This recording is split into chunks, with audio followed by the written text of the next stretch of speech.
Like the city-state of London and the Vatican, a third city-state was officially created in 1982. That city-state is called the District of Columbia and is located on 10 square miles of land in the heart of Washington. The District of Columbia flies its own flag and has its own independent constitution.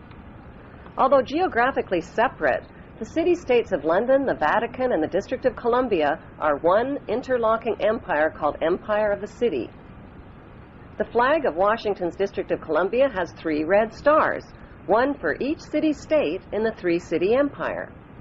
This corporate empire of 3 city-states controls the world economically through London's inner city, militarily through the District of Columbia, and spiritually through the Vatican.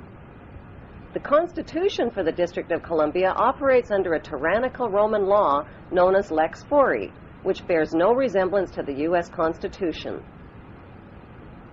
When Congress passed the Act of 1871, it created a separate corporate government for the District of Columbia. This treasonous act allowed the District of Columbia to operate as a corporation outside the original Constitution of the United States and outside of the best interests of American citizens. A sobering study of the signed treaties and charters between Britain and the United States exposes a shocking truth. The United States has always been, and still is, a British Crown colony. King James I was famous not for just changing the Bible into the King James Version, but for signing the First Charter of Virginia in 1606. That charter granted America's British forefathers a license to settle and colonize America. The charter also guaranteed that future kings and queens of England would have sovereign authority over all the citizens and colonized land in America stolen from the Indians. After America declared its independence from Great Britain, the Treaty of 1783 was signed. That treaty specifically identifies the King of England as the Prince of the United States and contradicts the belief that America won the War of Independence. Although King George III of England gave up most of his claims over his American colonies, he kept his right to continue receiving payment for his business venture of colonizing America.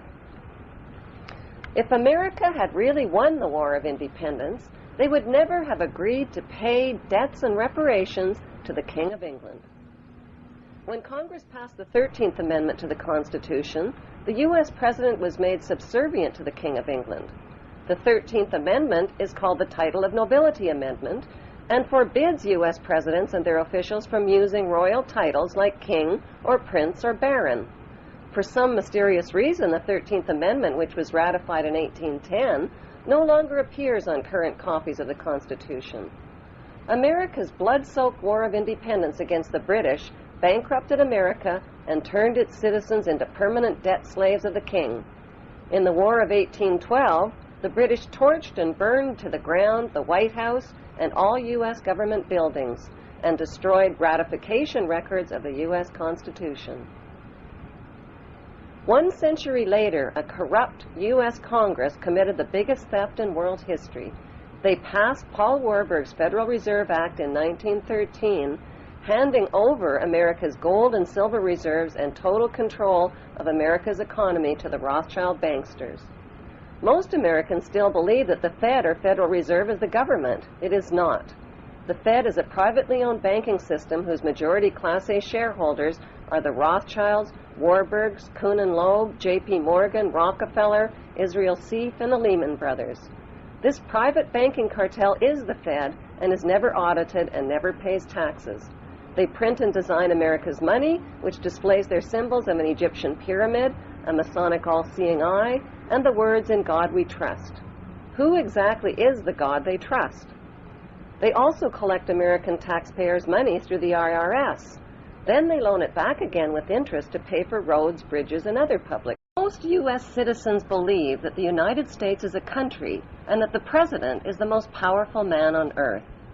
The United States is not a country. It is a corporation, and the President is President of the Corporation of the United States. He and his elected officials work for the corporation, not for the American people.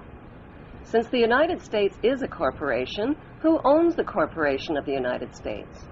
Like Canada and Australia, whose leaders are prime ministers of the Queen and whose land is called Crown Land, the United States is just another crown colony. Crown colonies are controlled by the empire of 3 city-states. At the center of each city-state is a towering, phallic-shaped stone monument called an obelisk that points skyward. In DC city-state, the obelisk, known as the Washington Monument, was dedicated to Freemason George Washington by the Freemason Grand Lodge of the District of Columbia.